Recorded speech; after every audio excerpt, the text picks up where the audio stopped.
Honestly भने sir गाडी बनाउने क्षमता हाम्रो पहिला पनि थियो अहिले पनि छ We'll have to start step by step को कुरा हो हैन सुरुमा चाहिँ सिकेरीबाट सुरु गरौँ हजुर जापानले पनि त्यसै गरेको हो सो आई थिंक probably एउटा सुरुवात भयो भने we will do अब EV को again we go back to policy हैन अर्थमन्त्रीसँग छलफल हुँदाखेरि what I used to propose we are from mobility for the last 56 years now हैन र मेरो सुझाव चाहिँ सरकारलाई के हो भने EV मा भंगसार चाहिँ नघटाउनु EV मा भंगसार घटाएर मुलुकले चाहिँ खास फाइदा हुँदै हुँदैन more foreign exchange will go you will not be able to the desired expectation चाहिँ आउँदैन त मेरो भनाइ के थियो नि इम्पोर्ट गाडीलाई महँगो बनाउनु keep it to the same duty as you have 200% 300% मान्नु तर जसले नेपालमा बनाउँछ उसलाई चाहिँ सब्सिडी दिनु अब आज सूर्यांशले EV मोटरसाइकल बनाउँछ भने तापनि या उसले चाहिँ गाडी बनाउँछ he cannot be competitive किनभने भंगसार is almost zero 10% भंगसारले it's not going to be feasible हैन so what's happening is it's not encouraging investment it's encouraging trade it's encouraging just imports हैन and which is not really healthy trade is not healthy for me as business is the safest business labour पाल्न पर्दैन trade युनियनको कुरा सुन्न पर्दैन कसैको धम्की आउँदैन सजिलो भन्छ तर for the nation we're losing out नि हैन so this is where the change is के यो policy maker को whims के यो हावादारीको कुरा के EV मा छुट दिने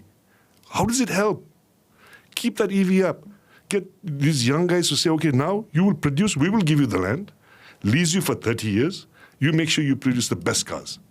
challenge don't do no they'll do it अब environment is कसरी बनाउने चाहेर पनि बनाउनु गाह्रो अब यसमा a lot of friends who have EVs हैन will be like अब उहाँले त EV नै बेच्नु हुन्न हैन उहाँले भन्न सजिलो छ भन्नु पनि हुन्छ होला absolutely no but again I'm coming back to the same thing is how do we encourage investment र creating job के probably मैले भने नि Yatri is something that gives me a lot of hope in Nepal Sanjeev Rajbandari and team made Safa Temple way before in India they thought about this ke we were advanced man we were advanced in South Asia Bangladesh Pakistan ma थिएन हामीले गरेको थिए continue किन भने I think that's the प्रश्न हामीले सोध्नु पर्छ किनभने इम्पोर्ट गर्नेको लबी यति स्ट्रङ भयो कि भंगसार घटाउन लाग्यो कि सबैजना आज EV का साथै सबै भंगसार घटाउन लाग्छन् they go for 100 kilowatt मा जान्छ नेपालमा 100 kilowatt doesn't work the reason is it's a mountainous country it doesn't work हैन तर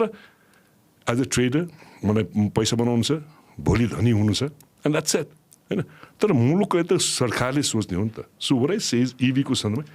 good stuff we need EV hey don't get me wrong तर EV नेपालमै बनाउने हो भने इम्पोर्टको भंगसार रेज गर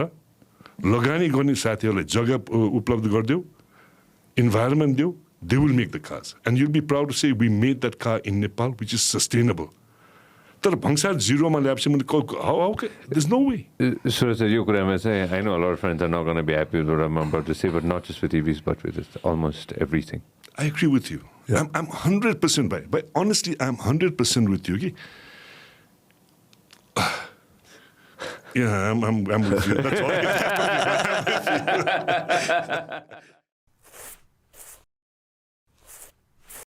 Thank you very much for watching us on YouTube. Make sure that you also listen to us on Spotify. This program is brought to you by Vyas Studios.